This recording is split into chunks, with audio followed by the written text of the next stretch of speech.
My number 5 best chess game of the 1940s is Baruch Harold Wood vs. Philip Wallis. Better known as B.H. Wood, Wood founded and edited the magazine Chess for more than 50 years.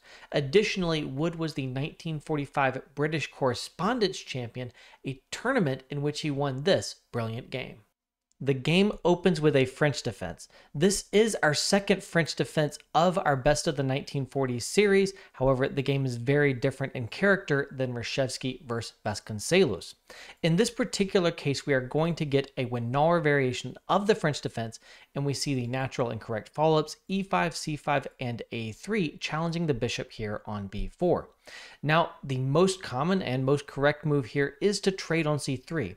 White's pawn structure is permanently compromised. However, White does get a stable basis in the middle of the board and good attacking chances.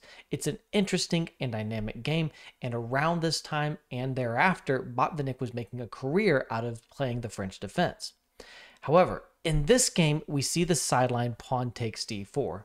This isn't a very good sideline, though it is unbalanced. We'll see in this game why this is not a very good sideline and why White gets great attacking chances. After the capture on d4, the almost forced follow-up is pawn takes b4, pawn takes on c3, and now you could take here, but more natural because that capture would run into the fork queen c7, hitting this pawn and this pawn, is a more attacking developing move, allowing Black to keep the pawn on c3 for a moment.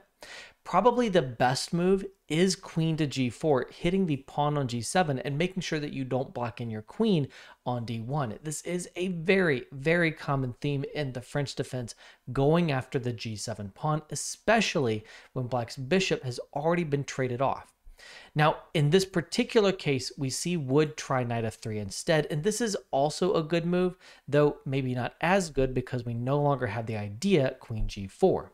Now we get pawn takes b2 and bishop takes b2, and this position is a good illustration of why this sideline is not as good as other lines.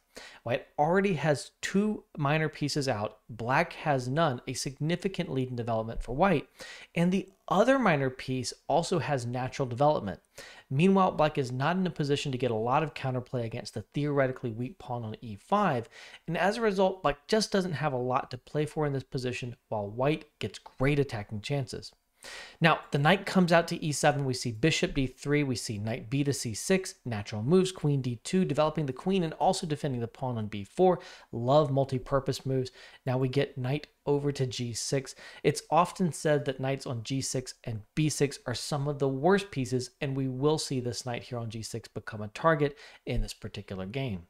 Now, we get pawn to b5, pushing away the knight on c6, probably Black's best placed piece, and now h4. The exposed knight on g6 is already becoming a target for White's expansion. Notice that White is not troubled by having the king on e1 and pushing a pawn on the king side where White might normally castle. In fact, the king is totally safe on e1, and both rooks are able to develop without leaving their respective files. So now we get knight to f5. By the way, it's pretty much always good to take here and make this compromise in Black's structure, but for the time being, Wood does not do that. Pawn to h5, hitting the knight on g6, it jumps into h4, knight takes, and I really like this next move. There are multiple good moves for White, but I love rook to a4. I just really have a deep appreciation for moves that use the whole board. Here, the rook slides up. It's suddenly got a ton of mobility along the fourth rank, and it's threatening the knight over here on h4. The knight cannot take on g2 because after king f1, the knight is simply trapped. So after rook a4, we see knight back to f5. Now rook g4, thinking about trading here and then just taking this pawn that is only defended by the knight. This is a position where you might be asking, should Black castle? You're maybe not going to get more chances to castle should you castle now. Well, it's possible, but White gets a great attack after trading here and just pulling the rook back.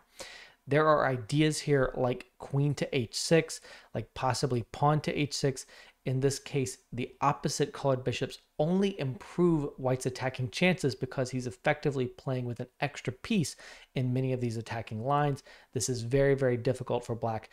All of White's pieces are participating in an attack on the Black king. Stockfish already thinks it's over. So Instead, after rook g4, we see the move bishop to d7. We see bishop takes f5. We see pawn takes f5 and rook takes g7. And really, this is a winning position, and white could probably win in a few different prosaic ways, but he's going to win in style. And to be fair, because of the opposite colored bishops, if black can get a position where his king gets out of the center, then it's not so easy to win at all. Black takes on b5, bishop takes b5, and here e6 was the cleanest win. Stone cold crushing move. e6 is fantastic.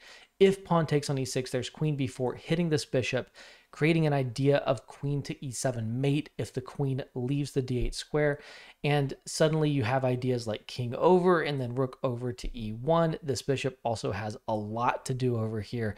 It is a crushing position. Instead, though, we do see Wood play differently. He plays rook h3. I love rook lift, so I do like this move, but e6 was crushing and was better. Now, after rook h3, we see the queen go to e7. This is absolutely the best move, the only move that gives black a chance. Here, white is just a move too late with pawn to e6, because even though black can't take in either way, both ways would lose the queen, black can castle queenside, which is very, very funny, but this totally transforms the position. And although white is better, it is no longer a winning position for white. White basically has to re-win the game at this particular point. And at this point, it is the white king on e1 that is the unsafe king. However, after queen to e7, Wood finds a great move. Queen a5, hitting the loose bishop over here and attacking the d8 square, so that after the bishop is defended or retreats, as it does in the game, there is pawn to e6. Now black cannot castle because you cannot castle through check. That was the major point of queen to a5 before e6. Now, in this position, because black cannot take on e6, we see the move f4. And the idea here is just not to allow the rook to e3, which is devastating if it happens. The easiest win, according to Stockfish, of course it's not easy to play like Stockfish, but the win that would have been completely decisive is either king to d2 or king to d1, and then after black takes on e6, you can play the rook back to h1 and then over to e1. I think for a human this is pretty unintuitive because you've already lifted the rook. The idea of trying to pull it back to h1 and then slide it to the e file is a hard remaneuver to find, but if you find it, this is very decisive. In the game, though, we get something really, really beautiful. And even though this is not the best move, I can't help but acknowledge that without this move, I probably wouldn't be selecting the game for my top 10 list. So we must respect it. It is the brilliant rook to e3. This move is beautiful, sacrificing a rook to close the e file and then take on f7, creating an attack that wins the black queen first of all, and then pursues the black king. Now, after rook to e3, there is an incredible defensive resource for black later on that will give black a chance to save the game, but it is understandably missed by both players in the critical moments, and I understand that white probably didn't see that defensive resource at this point and might have thought he was calculating this through to a win. So, after rook e3, the rook just must be captured. F takes e3, pawn takes f7 check. Now, you can't go over with king d7 because in this case, you go f8 equals queen here. You're winning the black queen on e7, and it's just going to be decisive as white's pieces encroach all over the place. So after pawn takes f7, the king goes to f8, but then you have bishop a3 that is pinning and winning the black queen on e7. However, it's not so simple because black is going to get good material for the queen. Black has two rooks and a bishop for the queen, more than enough material, but white still has the initiative and is making threats. Queen into e7. There's a huge threat of promoting here with discovered check and basically checkmate on the spot. So pawn takes on f2 check first, king takes f2, and then you must stop the pawn pushing forward, so you have to put a rook on f8. Which rook should you put on f8? In this case, black makes the wrong decision. The correct decision is rook h to f8. It's difficult to decide which rook to move over, but this would have saved the game for black. h6 check. The king must go to g6. I'm going to talk more about these basic variations in a moment. Queen to e6 check. king up to g5, g4, and this looks decisive because of the threat of queen to f5 leading to checkmate, but black can save the day with this incredible bishop d7.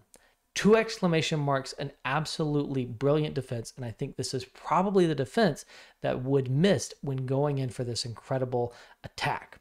After bishop d7, queen takes d7, black is able to eliminate the pawn on h6 while white's queen is a little too far away and white is not able to follow up with a decisive attack, for example, queen to f6 checkmate, as can happen in other lines. So in the game, after king takes f2, it is the other rook that blocks on f8. Now this might be good enough to save the game, but white is always going to be better in the lines that emerge because the rook here on h8 really can't get out in most of the lines. So we see now h6 check, and this is a critical moment for black. Black should play king to g6, not taking the pawn on h6. It's very surprising. Why would you want to leave the strong attacking pawn on the board? But in this particular case, the king is staying a little further away from the edge. It's staying off of the edge, so there's no chance for the queen to encroach, which can lead to a mating attack. So queen e6 check, king g5, g4, and again it's the resource bishop d7 that saves the mate here on f5. After queen takes, king takes on h6. In this particular case, white maintains some winning chances because, again, the rook on h8 is worse than if you had the rook over on a8. And in this case, after king g3, king g7, queen takes b7. This is the kind of computer line. Rook takes f7, queen back here with check, and then queen up here with check. Eventually, you're able to pick off another pawn on a7. The queen is much better than the 2 rooks when one of the rooks is this rook, and white still has decent chances to win this game, although it's certainly not decisive at this particular point. So after h6, unfortunately for black, black plays the move king takes h6, which is not yet entirely losing, but it's definitely not the most natural and correct decision, and it is going to create a lot of problems for black. Queen f6 check. This is the point. By taking on h6, black has allowed white's queen to get a little too close. King up with h5. Now king f3, threatening g4 checkmate. Really, really beautiful. And in this case, the last defensive try for black was rook hg8, taking advantage of the fact that there is a pin here on the f file. The best that white can do is play queen f5 check so that the rook will capture on f5 in this particular case and then be immediately attacked by the king on g4. Better than if the rook was on f6 where black is a little safer. And in this case, black can only play bishop to d7. Other moves all lose. And in this case here, now white can only play queen to d8. Other moves all lose again. You must deal with all of the possible discovered attacks that black had. In this particular case, the queen is much stronger than the rook and bishop, and white still has good chances to win the game, but again, not decisive yet. In the game, here black plays the losing move. Bishop to d7, stopping g4 checkmate, but now white can play king f4, threatening mate here on g5. h6 to control the g5 square, and now the excellent move, queen g7, a quiet move that just intends g4 check, and then a follow-up with a series of queen checks that will win the game. That is how the game finishes. d4, g4 check, king up to h4, and now queen to g6, threatening queen to h5 and checkmate. The king tries running up the board, but the queen can now pull back to d3 with check, king g2, queen e2 check, and in this position, Wallis resigned the game because after king g1 and then king to g3, he is getting mated by a king hunt that has forced his king all the way to the opposite side of the board. He's still at material in the final position, but it doesn't matter. We get the king and queen mating the king. Everything else on the board is really irrelevant, and you just need to know your king and queen checkmating patterns. I hope that you've enjoyed this game. If you want to see more of my best chess games of the 1940s, then simply click on the playlist that is popping up on your screen as I speak.